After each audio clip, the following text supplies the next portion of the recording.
Hi, I'm the Iron Knight. Welcome to our channel. I'm part of the Security Knights. We'll have a little quick overview of what we're going to cover today on this video. We're going to get an update on what I found on our target that we're hacking at the moment and go into in-depth on how I found it. Spoiler alert, social media is very interesting. So, welcome. Let's get that intro rolling. Now that we're here, let's go over a quick way we're doing a quick scorecard, I guess you can call it. This is what we're going to be using to monitor and check and keep track of everything we find on our target that we're hacking. So let's roll into that and share the screen and get it going. Cool, so now that we got all this information, here is the spreadsheet we're using to track everything we're doing. We have family members' name, their ages, relationship, anything we find in criminal reports, credit scores, phone numbers, where they lived, interests, all their different social media, all the websites they're affiliated with, or we can find information on them on, different jobs they've held, information on their house and email addresses, where they work, what times they work. And this here is all public information. We're able to find all this stuff by scouring social media, Google searching, and just going through and hunting for this information on the web. At this point, we literally have done nothing illegal. That being said, intent does count as something that is illegal. So if you're using this to try and hack somebody without their consent, that is illegal. If you're doing this on yourself, which I highly recommend, that's not illegal. So keep that in mind when you're playing around with this and you want to learn more about it. We're using this spreadsheet throughout. We'll probably add more fields as we go on our target, but it's a really cool, interesting spreadsheet. We're going to add more to it and probably post it on our website sooner or later. So keep an eye out and we'll get that up and running for you. So as you can see, we found a lot of stuff on social media. We found all this using Facebook, Twitter, Instagram, TikTok, even had a MySpace from back in the day. I'm guaranteeing you didn't know we had. So part of this whole thing and this channel, what I'm hoping to get across is you do have social media out there and you are publicly putting information out there that you might not realize can be used to hack you. All this information we're gathering on our target, Steve, in this case, isn't PII, personal identifiable information. It's all publicly available.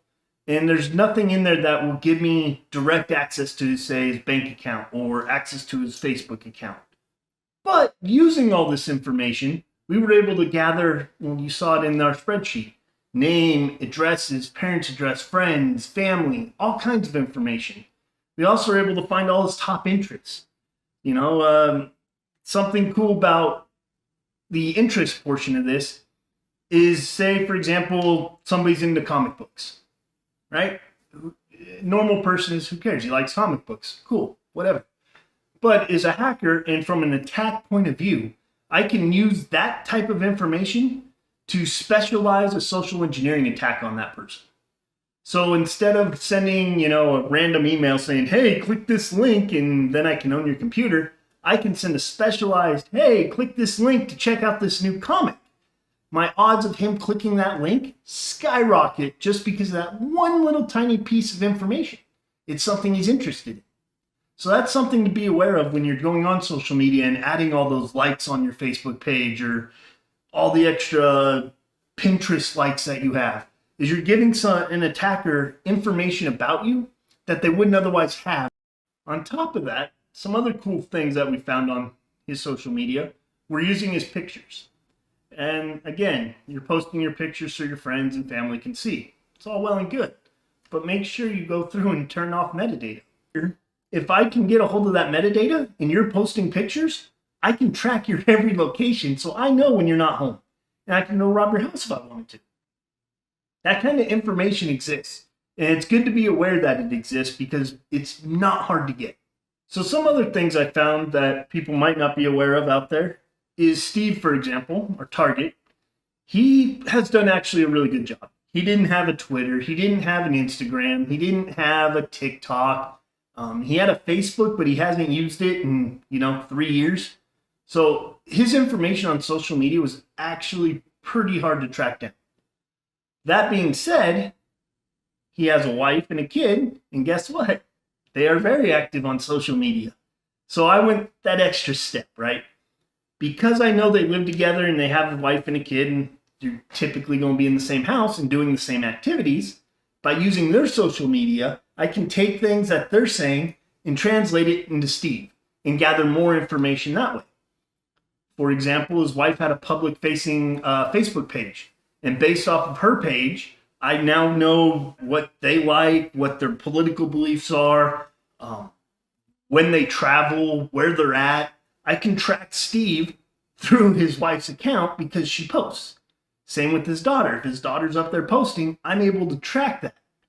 So with all this information and me being able to use family members that live with him to help track him, that's something you have to be aware of. It's not what you post and necessarily, but it's what people around you that know what you're doing and tag you and post about you. Because those things can all help build a bigger picture and give me more information to work with to target somebody. So I hope you enjoyed this video. Like and subscribe, and catch you on the next one. Thanks.